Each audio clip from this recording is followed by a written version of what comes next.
Over the years, YouTube boxing has provided us with some amazing 50-50 matchups.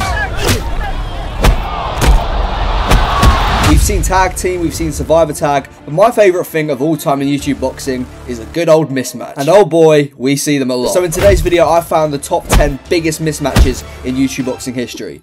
So let's go. At number 10, we've got King Kenny versus Whenderson Nunes. At the time, King Kenny's record was 3-2, while Whenderson Nunes's was 1-0. Just to let you know, I'm not counting exhibition. And you'd be surprised to know that Whenderson Nunes was actually the favourite coming into this. In his last fight, he knocked out a guy called Philippek. And looking back, that fight was a bit suspicious.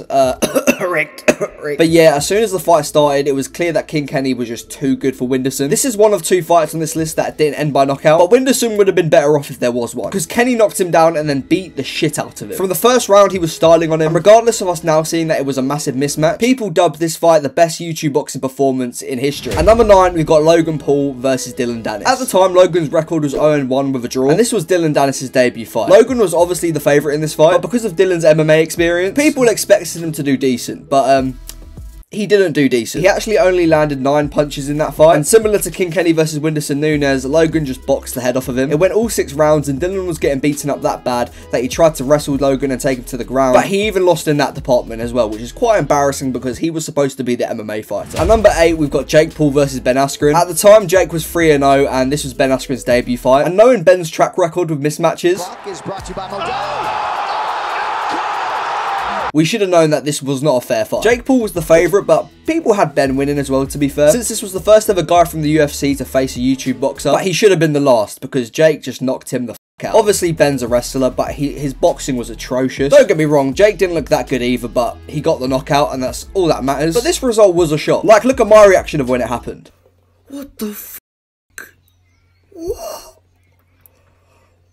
At number 6 and 7, we've got KSI versus Swarms and Panetta. At the time, KSI was 2-0 with 1 draw. This was Swarms' debut, and Panetta was a professional boxer, so he had a decent record. I can't really remember what it was, but it doesn't really matter because KSI went out there, hit him everywhere: his body, his face, his temple, the back of the head, which is a like traditional KSI move by now. He pieced him up, got him out of there. Everyone expected a lot better from Panetta, considering that he was the first pro boxer to properly fight a YouTube boxer, but for some reason it looked like he couldn't even box that night. And for Swarms, bless him, he tried his hardest, but KSI just threw him around and his aura was enough to just get him out of there. But even before this fight happened, everyone knew it was going to be a mismatch. They just needed KSI to win, which is fair. It was his comeback fight. At number 5, we've got Virgo versus Batista. And I'm not going to speak about this fight for long because I can't really stand either guy. I can't label them YouTube boxers because they've just snuck in here for an easy payday. But regardless, recently they had a scrap and Virgo absolutely destroyed Batista. Everyone, and I mean everyone, my dog, my goldfish, my nan, my deceased great-great-great-granddad, everyone knew this was a mismatch, and realistically it should be at number 1, but since neither guys are really YouTube boxers,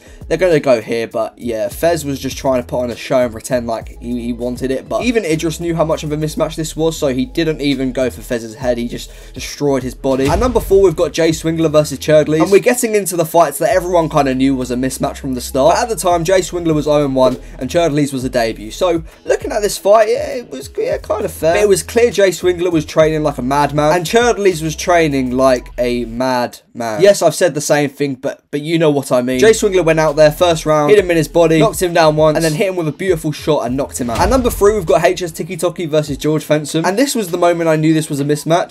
Who here hates Tik Tok?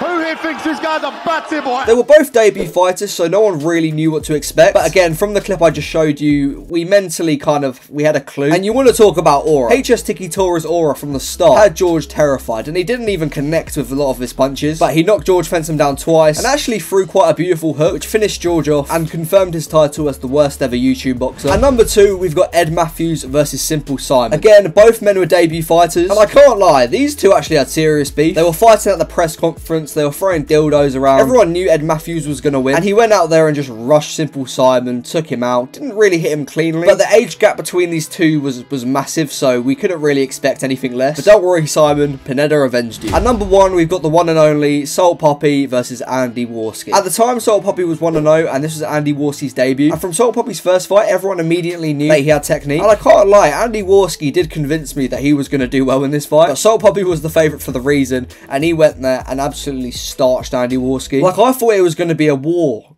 Wski. But no, Salt Puppy hit him with a beautiful combo, knocking him out cold, and you kind of got to respect him because he got back up. He's like Tyson Fury, only if Tyson Fury couldn't really fight. And yeah, I think that is the biggest mismatch we've ever seen in YouTube boxing history. So let me know what you guys think. Let me know if I've forgotten any of them. I really enjoy making content at the moment, so let me know if you've got any other ideas of like me just doing something else. But yeah, please like, subscribe, do all that good stuff, and yeah, see you in a bit. That's why he's